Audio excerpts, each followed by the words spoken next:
Assalamualaikum warahmatullahi wabarakatuh.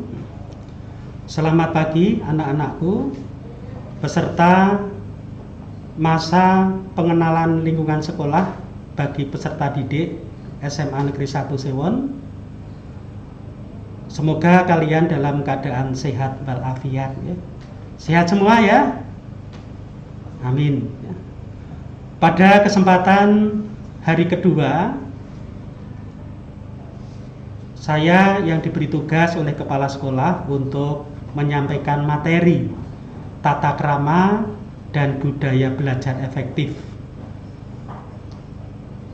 Masa pengenalan lingkungan sekolah SMA Negeri 1 Sewon, kami Bu Karmiati SPD dan juga Pak Marharjono akan menyampaikan materi tersebut. Namun dikarenakan waktunya yang terbatas, kami Pak Marjono dan Bu Karmiati sudah ada kesepakatan nanti yang menyampaikan cukup saya sendiri, yaitu Pak Marharjono SPD MPD. Baik anak-anakku, kalian tentunya sudah tahu tentang apa itu tata krama, atau ada yang belum tahu?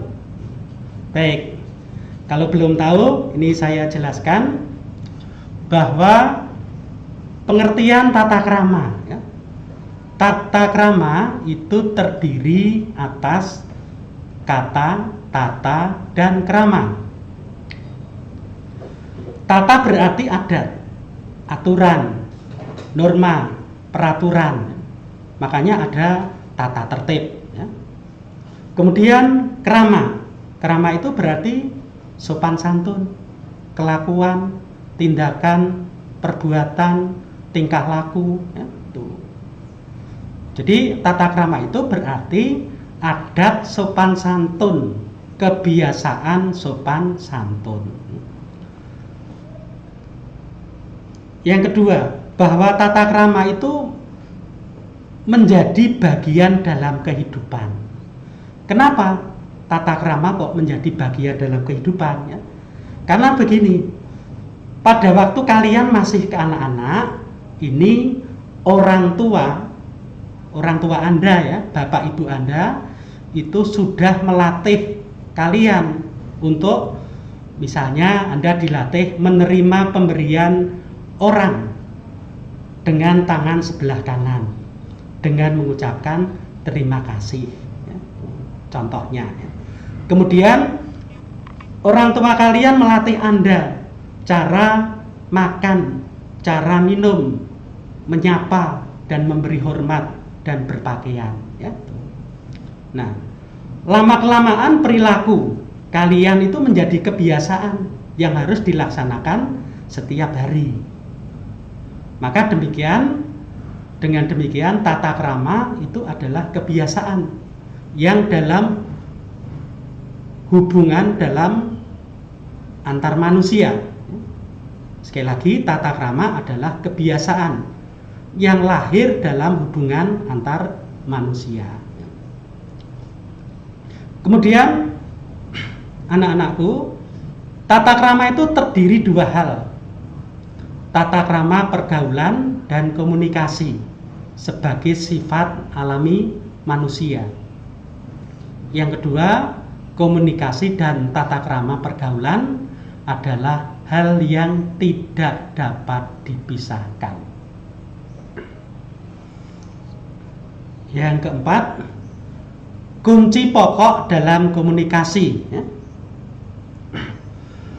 Terkait dengan dua hal yang penting dalam komunikasi, yaitu perlakukan orang lain dengan baik sebagaimana kalian mendapat perlakuan yang baik dari orang lain ya.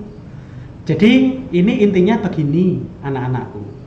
Jadi misalnya saja Anda itu mendapat perlakuan orang lain dengan baik, ini kalian harusnya juga harus memperlakukan orang lain itu dengan baik ya.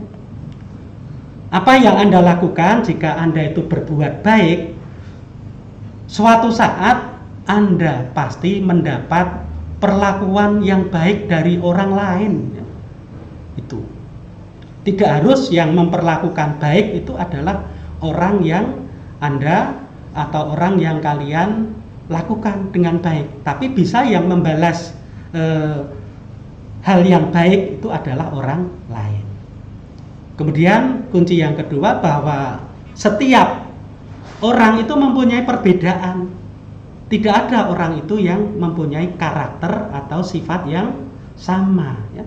Jadi misalnya dalam pergaulan Anda menyebut nama temannya itu dengan nama nama panggilan atau nama aliasnya, misalnya namanya Bambang tapi dalam keseharian disebut dengan Baguse atau Den Bagus, itu terus menyebut orang lain, itu jangan seperti itu, ya. Tuh, harus Anda perlakukan. Masalahnya kalau mereka tidak terima, mereka bisa marah, ya, itu. Yang berikutnya, dalam komunikasi atau pergaulan itu juga Anda harus kenal dulu baru akrab, ya. Jangan sampai sok akrab tapi nanti kalau sok akrab itu dalam komunikasi nanti bisa juga menyinggung perasaan orang lain, ya. Tuh. Jadi kenal dulu, kemudian lama-lama makin kenal makin akrab. Nah, ini maka ada istilah tak kenal maka tak sayang, ya, itu. Kemudian kaitannya dengan yang kelima tentang tata krama berbicara. Ini hal yang penting juga, anak-anakku, bahwa dalam berbicara itu kita harus berhati-hati, ya. Kita tidak boleh berbicara itu dengan kata-kata yang tidak sopan, ya. Jadi kita berbicara itu harus dengan kata-kata yang baik, dengan kata-kata yang sopan, ya, dengan kata-kata yang lembut, ya. Kemudian hindari kata-kata yang jorok, ya. Itu. Tentunya Anda juga tahu, ya, kata-kata jorok itu seperti apa, ya. Misalnya memanggil temannya dengan sebutan nama binatang, itu ya tidak bagus, ya. Kemudian berbicara itu tidak boleh menyinggung perasaan orang lain, ya. Kemudian dalam berbicara itu juga tidak boleh memotong pembicaraan orang lain, ya. Jadi kalau orang sedang berbicara itu dengarkan dulu, ya, jangan dipotong, ya. Kemudian juga perhatikan lawan bicara. Kalau diajak bicara ya diperhatikan, jangan sampai pandangannya malah memandang ke kiri, memandang ke kanan, memandang yang lain. Itu artinya itu tidak menghormati lawan bicara, ya. Kemudian kaitannya dengan ini juga penting, anak-anakku. Yang keenam, ini bagaimana tentang tata krama berpakaian dan penampilan, ya. Ini kita contohkan, ya. Kalau di sekolah, ya, di sekolah di SMA Sewon itu harus memakai seragam yang lengkap, ya. Dalam kondisi misalnya ke sekolah dalam rangka pembelajaran harus memakai seragam yang lengkap sesuai dengan aturan atau tata tertib di sekolah. Kalau pas hari Senin ya lengkap beserta atribut. Kalau pas upacara itu lengkap, ya, ada dasi, topi, ya. Kemudian atributnya, ya, kemudian sepatu maupun kaos kaki juga sesuai dengan aturan tata tertib sekolah. Ini tentunya untuk tata tertib sekolah ini sudah Anda miliki, mohon itu untuk diperhatikan, ya. Kemudian yang lain terkait dengan pada waktu olahraga itu harus memakai pakaian olahraga seragam sekolah, ya. Tidak boleh terus pada waktu olahraga terus memakai pakaian olahraga training yang bukan ketentuan dari sekolah. Ini nggak boleh, ya. Kemudian pakaian sehari-hari di luar jam sekolah itu pakailah pakaian yang sopan, yang rapi, ya. Jangan memakai pakaian yang terlalu ketat. Ini untuk putri, ya.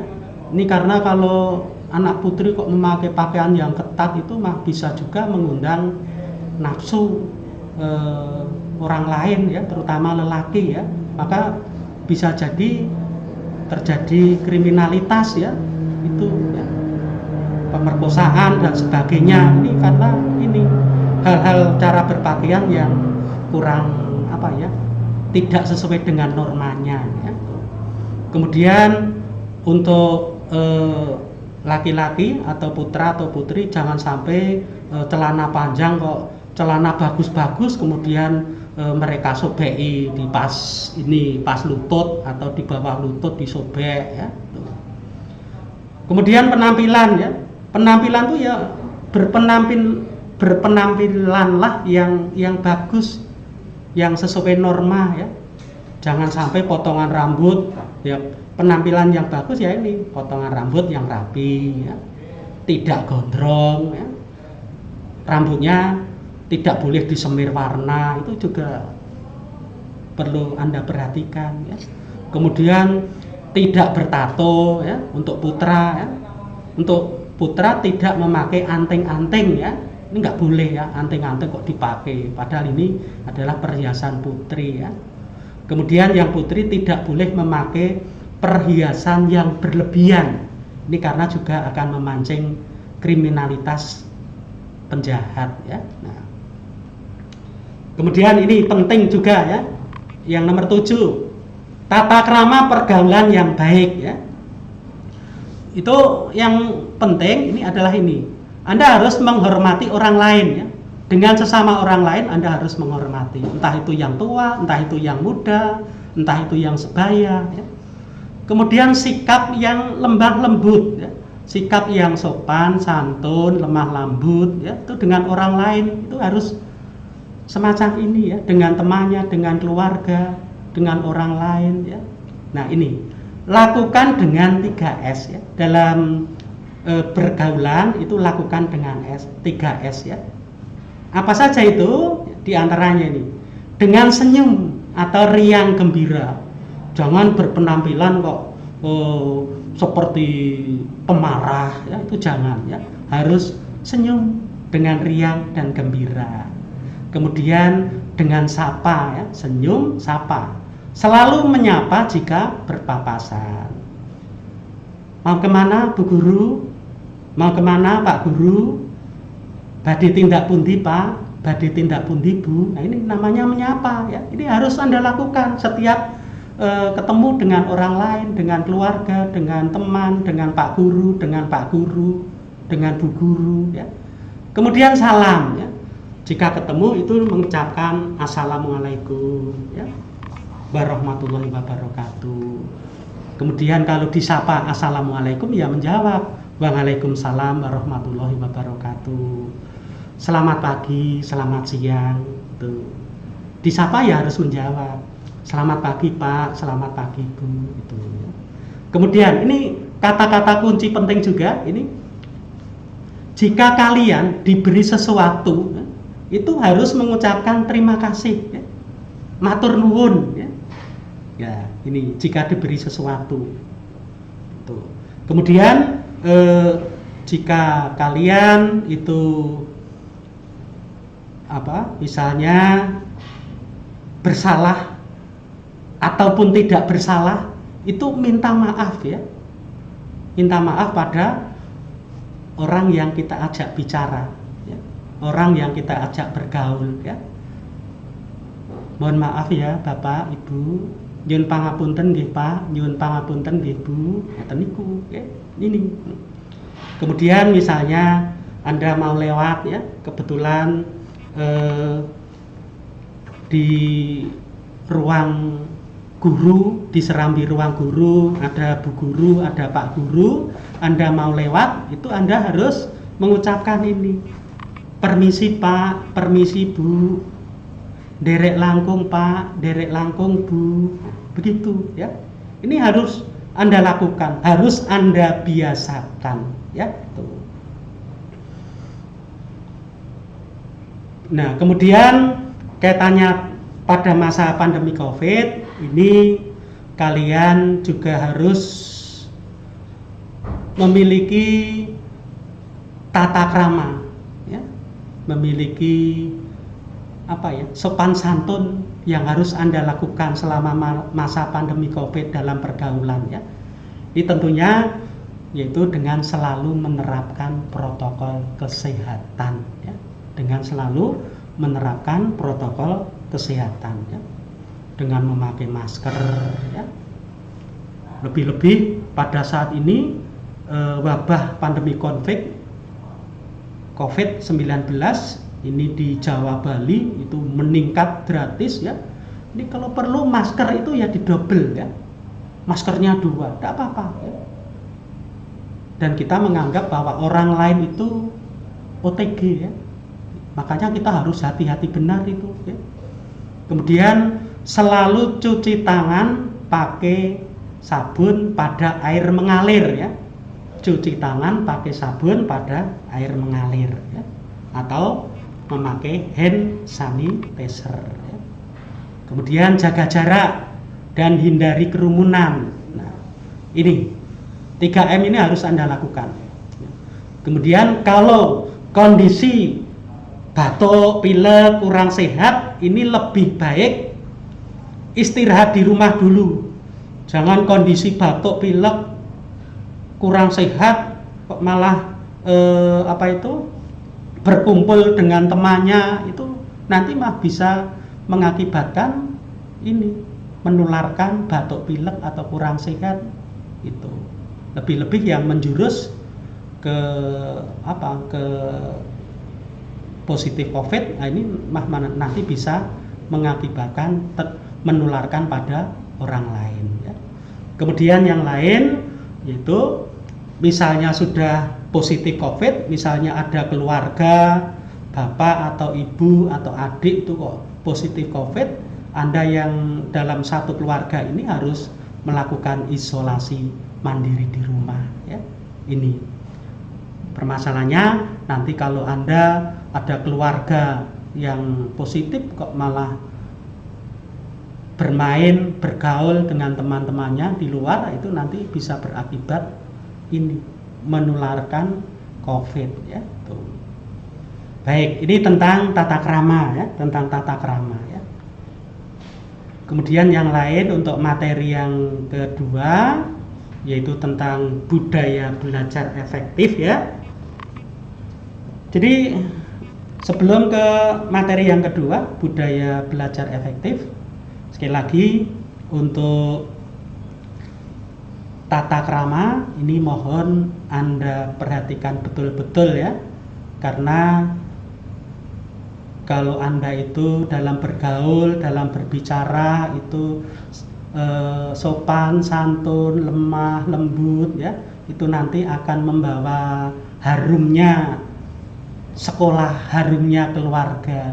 Itu siswa dari SMA mana kok penampilannya sangat baik, sangat sopan ya, santun.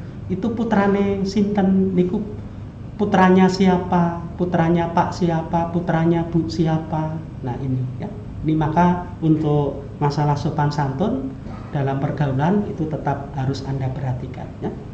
Baik, kita lanjut tentang materi yang kedua ya, tentang budaya belajar efektif ya. Jadi sebagai pelajar ya, apalagi Anda sekarang ini sudah memasuki jenjang SMA ya. Kalau 1 tahun yang lalu Anda kan masih SMP ya, sekolah menengah pertama. Sekarang sudah sekolah menengah atas ya, di SMA sewon lagi ya. Maka untuk budaya belajar ini harus Anda terapkan sejak dini. Mulai sekarang ini harus Anda terapkan betul-betul, karena setelah Anda lulus SMA nanti Anda akan memasuki bangku perguruan tinggi ya. Nah, kaitannya dengan budaya belajar efektif ini tentunya untuk yang pertama Anda harus menghindari gangguan belajar. Termasuk gangguan belajar ini yaitu ini anggapan bahwa kemampuan belajar kalian itu rendah. Nah, Kalau sudah menganggap kemampuannya belajar rendah itu, maka tidak ada motivasi. Maka anggapan semacam itu harus Anda hilangkan ya. Saya harus bisa. Nah ini ya. Temannya bisa, saya harus bisa. Kemudian yang kedua, atau menghindari gangguan belajar yang kedua, yaitu tidak dapat konsentrasi. Nah ini, Anda harus betul-betul konsentrasi agar belajar Anda itu bisa efektif ya. Konsentrasi. Konsentrasinya ya belajar ya belajar, jangan sampai belajar kok itu disambi itu melihat apa misalnya pertandingan sepak bola Liga Italia, Liga Eropa ya. Belajar kok disambi itu membaca atau mendengarkan musik ya. Belajar ya konsentrasi belajar ya. Kemudian hindari kebiasaan yang buruk, misalnya malas belajar. Nah, kalau yang efektif ya itu harus betul-betul rajin ya, rajin untuk belajar. Kemudian merasa pesimis, wah saya kalau pelajaran matematika itu tidak bisa, sulit, jangan sampai ya. Harus optimis ya, optimis bisa, temannya bisa, saya bisa. Ini kaitannya dengan ilmu-ilmu eksak, Anda harus banyak latihan ya. Kemudian yang lain mempunyai sikap negatif ya. Nah, ini jangan sampai ya. Sikap negatif itu apa artinya? Sikap negatif itu misalnya Anda dalam melakukan pembelajaran di sekolah itu ulangan harian ya, atau ulangan mid semester atau ulangan akhir semester itu kok menyontek, ini hal yang negatif. Ini nanti mengakibatkan Anda itu dalam belajar ini kurang efektif ya. Tuh. Kemudian yang lain gangguan kesehatan ya. Artinya tetap kesehatan itu tetap harus dijaga agar Anda tetap fit untuk melakukan pembelajaran ya, atau belajar. Kemudian yang lain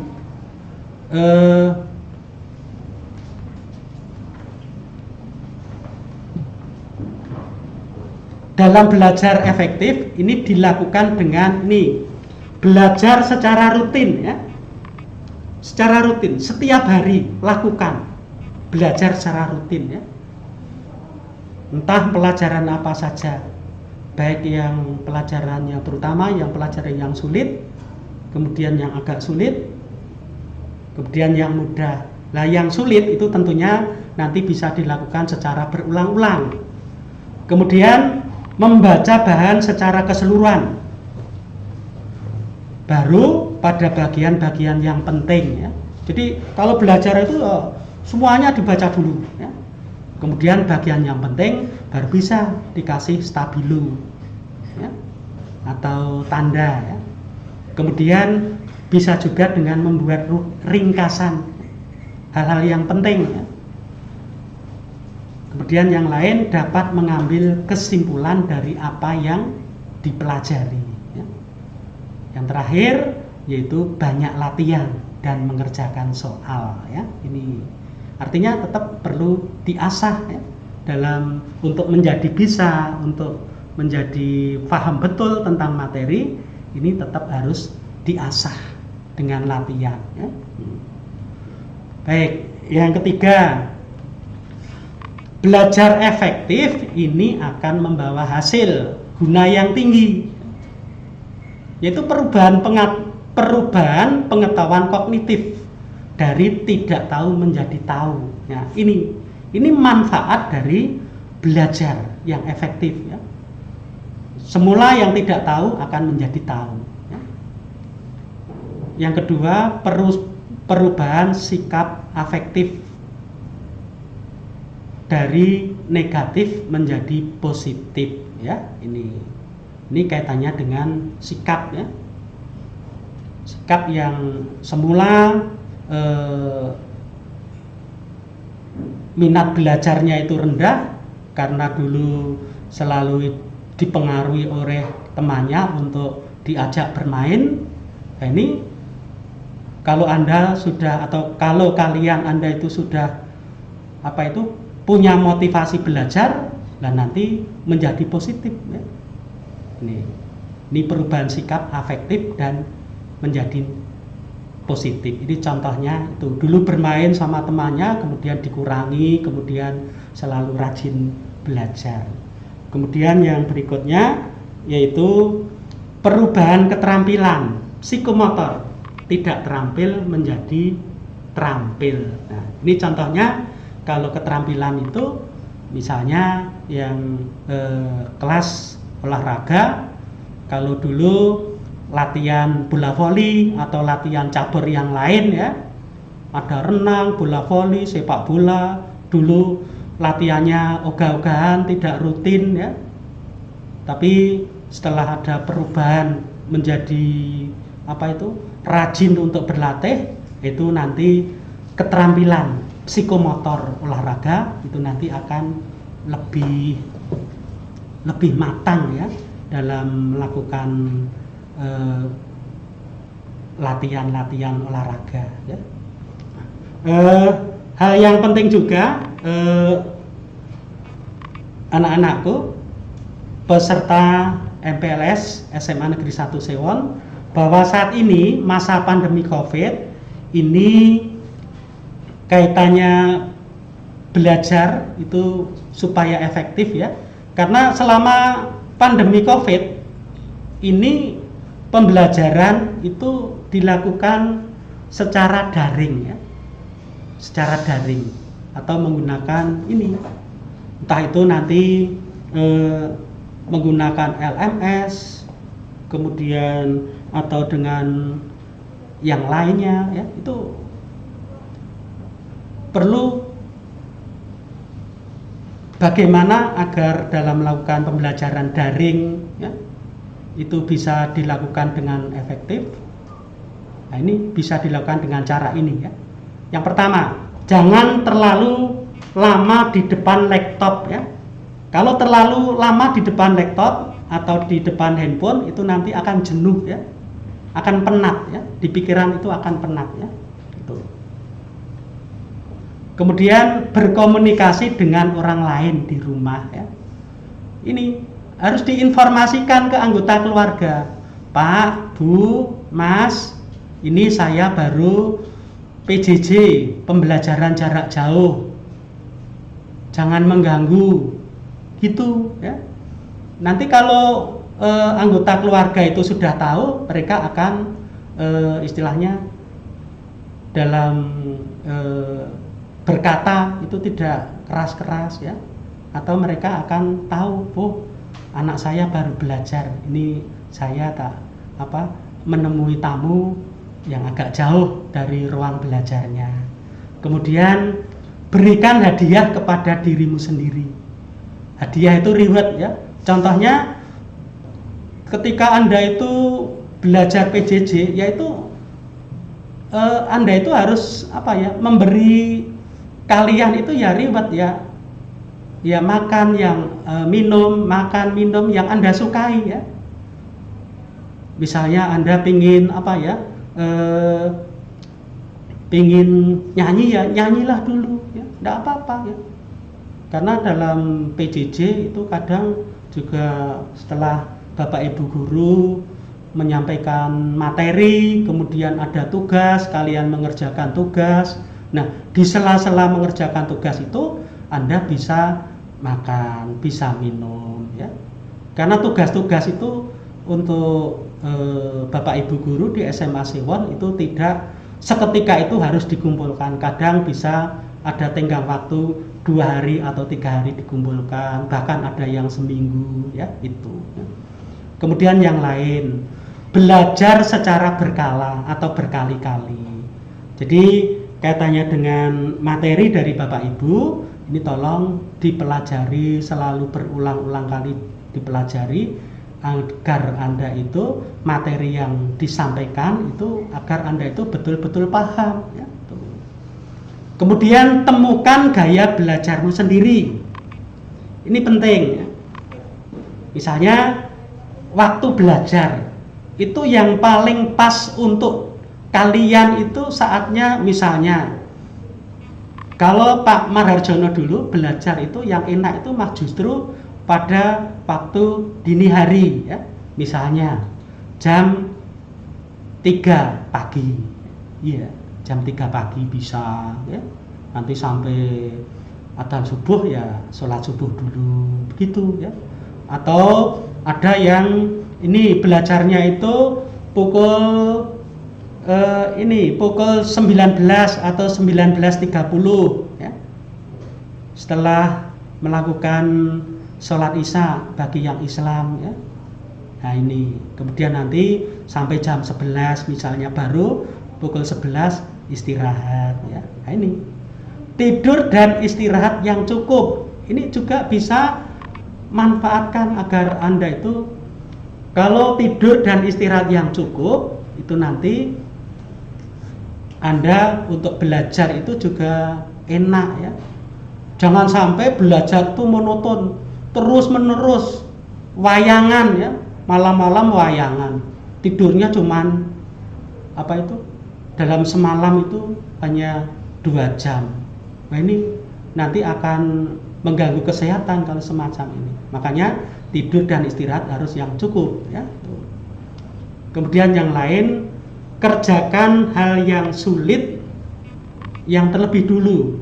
Misalnya ada tugas-tugas atau mau belajar, misalnya pas dalam 1 hari ada ulangan 2 kali matematika dan misalnya PPKN. Nah, mana yang anggap Anda itu mudah ya? Belajar PKN dulu baru matematika, contohnya saja. Ada tugas, misalnya tugas sejarah, ada tugas kimia, lakukan yang mudah dulu, yang Anda anggap bisa dulu. Jangan malah kebalik, yang sulit dulu baru yang mudah belakangan. Itu kadang malah justru nanti yang sulit belum selesai sampai akhir waktunya, nanti yang pelajaran atau tugas yang mudah malah justru belum dikerjakan, sudah saatnya harus dikumpulkan. Kemudian yang lain ini termasuk jangan lupa untuk olahraga atau bersosialisasi. Artinya dalam masa pandemi COVID ini ya, kan pembelajaran dilakukan dengan PJJ, dengan ini kalau di Sewon dengan LMS ya, itu supaya tidak penat ya, ini lakukan dengan olahraga. Di waktu sekiranya sudah penat, olahraga dulu, sosialisasi, bermain dengan teman, tidak apa-apa, tapi ya waktunya dibatasi ya. Kita harus bisa membagi waktu untuk istirahat, kemudian untuk belajar, dan juga untuk bersosialisasi atau berolahraga ya. Baik, anak-anakku, saya kira cukup itu aja yang bisa kita sampaikan tentang materi tata krama dan budaya belajar efektif. Mudah-mudahan bisa bermanfaat untuk kalian semuanya.